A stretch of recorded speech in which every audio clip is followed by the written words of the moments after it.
Good day.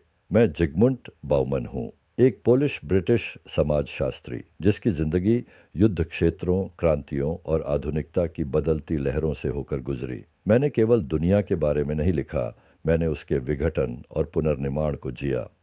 मैंने देखा कि अतीत की ठोस निश्चितताएं किस तरह एक तरल आधुनिकता में घुल गईं, अस्थिर, तेजी से बदलती और विरोधाभासों से भरी हुई। अगर आपने कभी विकल्पों की अधिकता से घबराहट महसूस की हो, अपने रिश्तों को लेकर अनिश्चितता झेली हो या अपनी पहचान को लेकर जड़हीनता महसूस की हो, तो आप पहले ही मेरी दुनिया में कदम रख चुके हैं। सोशियो एक्सप्लोरेशन में आपका स्वागत है। आइए साथ चलें इस तरल आधुनिक जीवन में, जहां कुछ भी स्थायी नहीं है और हर चीज़ पर फिर से विचार किया जा सकता है। मैं 19 नवंबर 1925 को पोलैंड के पोजनान में यहूदी माता पिता के घर जन्मा। मैंने यहूदी विरोध का सामना किया, नाजियों से भागा और निर्वासन में पोलिश सेना में शामिल हुआ। मेरी जिंदगी की शुरुआत ही अस्थिरता से हुई। विस्थापन ही मेरा पहला शिक्षक बना। बाद में मैंने विचारों में शरण ली, ये महसूस करते हुए कि सोच भी एक साथ घर और विद्रोह दोनों हो सकती है। मैंने सोवियत प्रभाव वाले शैक्षणिक माहौल में दर्शन और समाजशास्त्र का अध्ययन किया और मार्क्सवादी परंपरा में लेखन किया, लेकिन कट्टर विचारधाराएं मुझे कभी संतुष्ट नहीं कर सकी।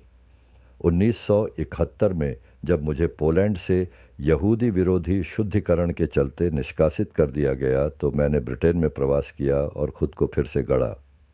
मैंने विचारधारा को पीछे छोड़ दिया और एक ऐसी दुनिया में स्वतंत्रता, व्यक्तित्व और भय के बारे में सोचना शुरू किया जो कभी भी स्थिर नहीं रहती थी। मेरी जिंदगी कभी शोहरत के लिए नहीं थी। मैं लीड्स में बस गया, एक प्रोफेसर बना और 90 की उम्र तक भी निरंतर काम करता रहा। मेरी पत्नी यानिना बाउमन, जो होलोकॉस्ट से बची एक लेखिका थीं, ने मेरी बौद्धिक यात्रा में साथ दिया। हमने शांत जीवन जिया, लेकिन मेरी किताबें जोर से बोलीं। मैंने दुनिया को तेज, अकेली और अधिक बेचैन होते देखा और उसे समझने की कोशिश करता रहा। मैंने तरल आधुनिकता, लिक्विड मॉडर्निटी शब्द गढ़ा ताकि हमारे वर्तमान युग को समझाया जा सके। पहले जीवन ठोस था, करियर, विवाह, पहचान all स्थिर और टिकाऊ होते थे, लेकिन अब सब कुछ पिघल चुका है। नौकरियां अस्थायी हैं, रिश्ते आसानी से छोड़े जा सकते हैं, पहचान भी तरल हो गई है। हम बहते रहते हैं, उपभोग करते हैं, अनुकूलित होते हैं, लगातार चलते हुए कभी स्थिर नहीं होते। एक तरल दुनिया में सबसे बड़ा भय है रुक जाना।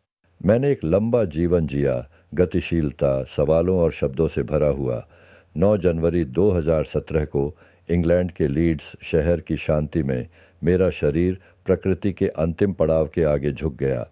मैं 91 वर्ष की आयु में इस दुनिया से विदा हुआ, नाटकीयता से नहीं, बल्कि उस चिंतन की निरंतर लय के बीच जो मेरे भीतर कभी रुकी नहीं। मेरी अस्थियां लीड्स, वेस्ट यॉर्कशायर के कॉटिंगले हॉल कब्रिस्तान में विश्राम कर रही हैं, साधारण और गुमनाम लोगों के बीच, वहीं कहीं जहां मैंने अपने अंतिम शब्द लिखे थे। लेकिन मृत्यु ने मेरी आवाज़ को चुप नहीं किया। जो प्रश्न मैंने उठाए वे आज भी गूंजते हैं। तरलता के इस युग में स्वतंत्रता का अर्थ क्या है? क्या प्रेम टिक सकता है एक ऐसी दुनिया में जहां संबंध स्वाइप लेफ्ट की तरह अस्थायी हों और सीमाएं डर से खिंची जाती हों? मैंने सुकून देने के लिए नहीं लिखा, मैंने दर्पण उठाया ताकि तुम अपने समय को देख सको। ध्यान से देखो, तुम पहले से ही मेरी समाजशास्त्र के भीतर हो। मैंने कभी यह दावा नहीं किया कि मेरे पास तयशुदा नक्शे हैं। मैंने केवल अनिश्चितताओं के मानचित्र प्रस्तुत किए। वह दुनिया जिसे मैंने देखा हमारे पैरों के नीचे पिघल रही थी। परंपरा, पहचान और समुदाय जैसी एक समय की ठोस संरचनाएं एक तरल, तेज रफ्तार आधुनिकता में घुलती जा रही थीं। इस स्थिति को नाम देने के प्रयास में मैंने तरल आधुनिकता, लिक्विड मॉडर्निटी की संकल्पना प्रस्तुत की। एक ऐसा समय जिसमें स्वतंत्रता तो है लेकिन स्थिरता नहीं, गति तो है लेकिन दिशा नहीं। इसी से कई और सच्चाइयाँ निकलीं। कैसे व्यक्ति अकेले ही अपनी पहचान गढ़ने के लिए छोड़ दिए गए, व्यक्तिकरण, इंडिविजुअलाइजेशन। कैसे हमने केवल वस्तुएं नहीं बल्कि अर्थ तक को उपभोग की वस्तु बना दिया, उपभोक्ता समाज, कंज्यूमर सोसाइटी, कैसे समाज ने चुपचाप उन लोगों को हाशिए पर डाल दिया जो इस रफ्तार के साथ नहीं चल पाए, व्यर्थ जीवन, वेस्टेड लाइव्स, और कैसे तर्क की जगह भय ने हमारी राजनीति और भावनाओं को आकार देना शुरू कर दिया। भय और असुरक्षा, फियर एंड इनसिक्योरिटी, ये केवल सिद्धांत नहीं थे, ये उस जल की व्याख्या करने के प्रयास थे जिसमें हम सब तैर रहे हैं। सिद्धांत एक, तरल आधुनिकता, लिक्विड मॉडर्निटी। अब दुनिया ठोस नहीं रही, यह बह रही है। अतीत में जीवन ठोस था, लोग जन्म से ही तयशुदा भूमिकाओं में ढलते थे।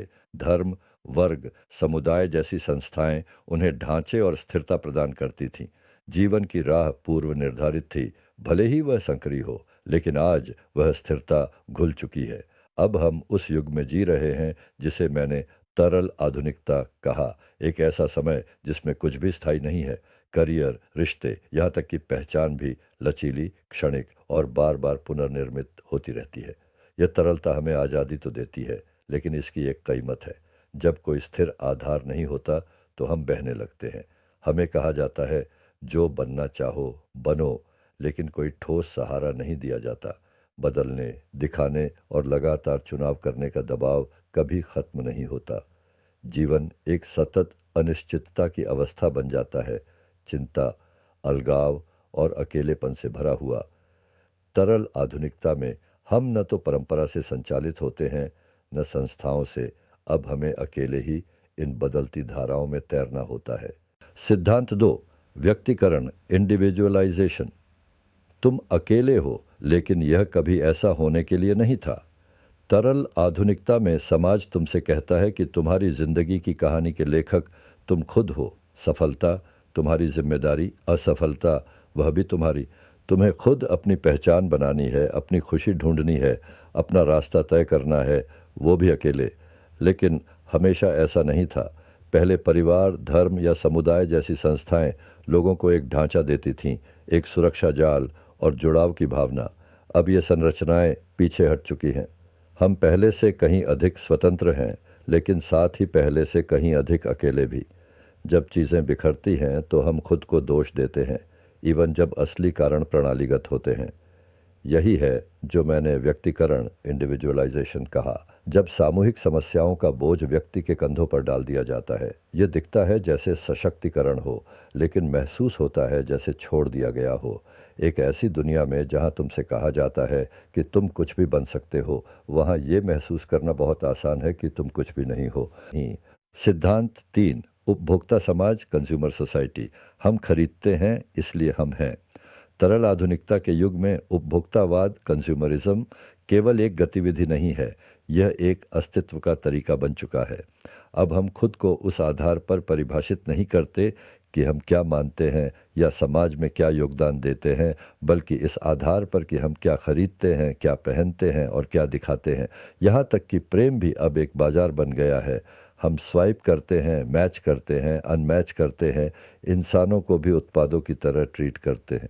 पहचान, आइडेंटिटी अब एक ब्रांड बन चुकी है जिसे हमें लगातार अपडेट और प्रमोट करना होता है ताकि हम प्रासंगिक बने रहें। इस उपभोक्ता समाज में अर्थ, मीनिंग की जगह संतोष, सेटिस्फैक्शन ले लेता है। प्रतिबद्धताएं अल्पकालिक हो जाती है। अब कुछ भी टिकाऊ नहीं बनाया जाता, न उत्पाद, न नौकरियां और न ही रिश्ते। जब हर चीज़ को अपग्रेड या रिप्लेस करने के लिए डिज़ाइन किया जाता है तो इंसान भी डिस्पोजेबल यानी फेंकने योग्य हो जाते हैं। हम अब वे नागरिक नहीं रहे जो समाज का निर्माण करते हैं, बल्कि ऐसे उपभोक्ता बन चुके हैं जो केवल अस्थायी संतोष की खरीदारी करते हैं, और इसी प्रक्रिया में हम कुछ गहरा खो देते हैं। जुड़ाव का एहसास, उद्देश्य की भावना और अपनेपन की जगह। सिद्धांत चार, व्यर्थ जीवन, वेस्टेड लाइव्स। तरल दुनिया में हर कोई रफ्तार नहीं पकड़ सकता। एक ऐसी समाज में जहां गति, लचीलापन और निरंतर पुनर्निर्माण को सर्वोच्च मूल्य माना जाता है, वहां हर कोई इस दौड़ में साथ नहीं चल सकता। वह प्रवासी जिसके पास स्थायी घर नहीं है, वह बुजुर्ग जिसे औत्पादक समझा जाता है, या वह बेरोजगार मजदूर जिसकी क्षमताएं अब बाजार के लायक नहीं रहीं, इन जिंदगियों को चुपचाप किनारे कर दिया जाता है। मैंने इन्हें व्यर्थ जीवन, वेस्टेड लाइव्स कहा। उनके मूल्यहीन होने के कारण नहीं, बल्कि इसलिए कि आधुनिक समाज अब उनमें कोई उपयोगिता नहीं देखता। हमें बताया जाता है कि प्रगति सभी को ऊपर उठाती है, लेकिन असल में यह अपने ही मानवीय मलबे को जन्म देती है। ये लोग असफल व्यक्ति नहीं हैं, बल्कि वे उस व्यवस्था के शिकार हैं जो केवल उनका उपयोग करती है जिन्हें वह दोहन कर सकती है। कुशलता और नवाचार के प्रति हमारे अंधे समर्पण में हम अपनी देखभाल की जिम्मेदारी को भूल जाते हैं। व्यर्थ जीवन हमें याद दिलाता है, सच्चे सभ्य समाज की पहचान उसकी गति से नहीं होती, बल्कि इस बात से होती है कि वह पीछे छूटे हुए लोगों के साथ कैसा व्यवहार करता है। सिद्धांत 5, भय और असुरक्षा, फियर एंड इनसिक्योरिटी। हम पराये से डरते हैं, लेकिन वह पराया हमारे भीतर ही होता है। तरल दुनिया में एकमात्र स्थायी चीज है अनिश्चितता, और अनिश्चितता से जन्म लेता है भय।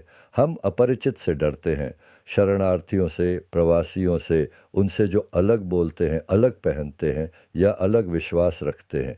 लेकिन ये डर अक्सर खिड़कियां नहीं होते, वे आईने होते हैं। वे हमारे भीतर की चिंताओं को दर्शाते हैं, नौकरी को लेकर, पहचान को लेकर, सुरक्षा और जीवन के अर्थ को लेकर। जो पराया हमें बाहर दिखता है, वह अक्सर हमारे अंदर की उथल पुथल का प्रतीक बन जाता है। राजनेता और मीडिया इन डर का फ़ायदा उठाते हैं। वे हमें सुरक्षा का झूठा वादा करते हैं, बाहरी लोगों को बाहर रखने के नाम पर, दीवारों, सीमाओं और निगरानी के जरिए। लेकिन वास्तविक सुरक्षा दूसरों को बाहर रखने से नहीं आती। यह तब आती है जब हम विश्वास, सामुदायिकता और एकजुटता का निर्माण करते हैं। मैं मानता था कि हम अपने समय की गहरी असुरक्षा को साझा मानवता के जरिए ही पार कर सकते हैं, न कि कृत्रिम दुश्मनों को गढ़कर। मैंने कभी आसान उत्तर देने के लिए नहीं लिखा, बल्कि हमारे समय की सामान्य मानी जाने वाली सच्चाइयों से सवाल करने के लिए लिखा। मेरी किताबें आधुनिक समाज के बदलाव की कहानी कहती हैं। कैसे ठोस संरचनाओं से यह दुनिया एक तरल, तेज रफ्तार आधुनिकता में बदल गई। मैंने खोजा कि यह बदलाव हमारे जीवन के हर हिस्से को कैसे प्रभावित करता है। हमारी पहचान, हमारे रिश्ते, हमारी राजनीति और हमारे जुड़ाव की भावना। दशकों तक लेखन के दौरान मैं एक प्रश्न पर बार बार लौटा, कैसे स्वतंत्रता जब सुरक्षा और एकजुटता से कट जाती है तो वह अकेलेपन और भय में बदल जाती है। इन रचनाओं के माध्यम से मैंने उन अदृश्य दबावों को उजागर करने की कोशिश की जो हमारे जीवन को आकार देते हैं, और यह पूछने की हिम्मत की कि क्या अब भी कोई दूसरा रास्ता संभव है। एक, तरल आधुनिकता, लिक्विड मॉडर्निटी 2000। इस पुस्तक में मैंने अपने समकालीन कार्यों का केंद्रीय रूपक तरल आधुनिकता प्रस्तुत किया। मैंने तर्क दिया कि जीवन की जो एक समय ठोस संरचनाएं थीं, करियर, समुदाय, विचारधाराएं, अब पिघल चुकी हैं। हम अब एक ऐसी दुनिया में जी रहे हैं जहां सब कुछ अस्थिर है। लचीलापन ज़रूरी है, स्थायित्व से डर लगता है, और हर व्यक्ति को एक अनंत विकल्पों की समुद्र में अकेले तैरना होता है। यह आज़ादी भले ही मुक्त करने वाली लगे, लेकिन यह गहरी बेचैनी और दिशाहीनता को जन्म देती है। हम चुनाव करने के लिए स्वतंत्र हैं, लेकिन उसी स्वतंत्रता का बोझ हमें हर समय खुद को नया गढ़ने के लिए मजबूर करता है। 2, आधुनिकता और Holocaust, modernity and the Holocaust 1989। बहुत से लोग होलोकॉस्ट को सभ्यता का विचलन मानते हैं, लेकिन मैंने इसे अलग तरह से देखा। मैंने कहा कि होलोकॉस्ट कोई दुर्घटना नहीं थी, बल्कि यह आधुनिकता की सबसे भयावह संभावनाओं का परिणाम था। यह अराजकता से नहीं, व्यवस्था से संभव हुआ। ब्यूरोक्रेसी, योजनाबद्धता और पीड़ितों के योजनाबद्ध अमानवीकरण से। यह पुस्तक एक चेतावनी थी। आधुनिक सभ्यता के भीतर विनाश की ताकत छुपी हुई है, जो रोज़मर्रा की दिनचर्या और आज्ञाकारिता के आवरण में छिपी रहती है। 3, पहचान, आइडेंटिटी 2004। पहले पहचानें अधिकतर दी हुई होती थीं, जन्म, जाति, धर्म या परंपरा के माध्यम से। लेकिन तरल आधुनिकता में पहचान अब एक व्यक्तिगत परियोजना बन गई है। अब हम अपनी पहचान को खुद बनाते हैं, जैसे कोई प्लेलिस्ट तैयार करता है, चुनकर, सजाकर, बार बार संपादित करके। ये पहचान चुनने की स्वतंत्रता आकर्षक तो लगती है, लेकिन यह थकाऊ भी है, क्योंकि कोई निश्चित आधार नहीं है। हम लगातार पूछते रहते हैं, मैं कौन हूँ, मुझे क्या बनना चाहिए। मैंने तर्क दिया कि पहचान अब एक जीवन भर की कोशिश बन गई है, जिसमें स्थिरता से ज़्यादा अनिश्चितता है। शोर, उपभोगमय जीवन, कंज्यूमिंग लाइफ 2007। इस पुस्तक में मैंने बताया कि उपभोक्तावाद की सोच हमारे जीवन के हर क्षेत्र में प्रवेश कर चुकी है। अब हम सिर्फ वस्तुएं नहीं, अनुभव, रिश्ते, इवन अपनी पहचान तक को उपभोग की चीज़ बना चुके हैं। डेटिंग ऐप्स ने प्रेम को बाजार में बदल दिया है। प्रतिबद्धताएं सुविधा से प्रतिस्थापित हो गई हैं। लोग अब खुद के पुराना हो जाने से डरते हैं, जैसे किसी गैजेट के। इस दुनिया में हर चीज़ अस्थायी और प्रतिस्थापनीय हो गई है, यहाँ तक कि खुद हम भी। मैंने चेताया कि उपभोग पर टिका समाज अंततः उन्हीं मूल्यों को नष्ट कर देता है, जैसे निष्ठा, गहराई और देखभाल, जो कभी जीवन को अर्थ देते थे। 5. हमारे द्वार पर अजनबी, स्ट्रेंजर्स एट आवर डोर 2016 अपने अंतिम निबंधों में मैंने यूरोप और दुनिया भर में फैले शरणार्थी संकट पर विचार किया। मैंने उस धारणा को चुनौती दी कि प्रवासी कोई खतरा है या घुसपैठी है। इसके बजाय मैंने पाठकों से आग्रह किया कि वे इन अजनबियों पर डाले गए भय को समझें। वे हमारे भीतर की असुरक्षाओं और विफलताओं को उजागर करते हैं। मैंने कहा कि राजनेता और मीडिया इन डरों का इस्तेमाल समाज को बांटने के लिए करते हैं, जोड़ने के लिए नहीं। मैंने विश्वास किया कि सच्ची सुरक्षा बाहर वालों को अलग करने से नहीं, बल्कि एकजुटता और सहानुभूति से आती है। दीवारों के इस पागलपन भरे युग में मैंने पुलों की मांग की। मैंने कभी पहाड़ की छोटी से उपदेश नहीं दिया। मैंने हाशिए से फुसफुसाया। मैंने दिखाया कि आधुनिकता ने हमें मुक्त नहीं किया, बल्कि हमें तरल बना दिया। हम आज़ादी में तैरते हैं, लेकिन चिंता में डूबते हैं। फिर भी मैं संवाद में विश्वास करता हूँ, आशा में, उस दुनिया की संभावना में जो उपभोग की जगह संबंधों को चुनती है। अगर मेरे विचारों ने आपको छुआ है तो सोशियो एक्सप्लोरेशन को फॉलो करें, इस वीडियो को लाइक करें और बेल आइकन दबाएं। आइए सोचते रहें, पढ़ते रहें और इस तरल दुनिया में तैरते रहें, साथ मिलकर। धन्यवाद और आपका दिन शानदार हो।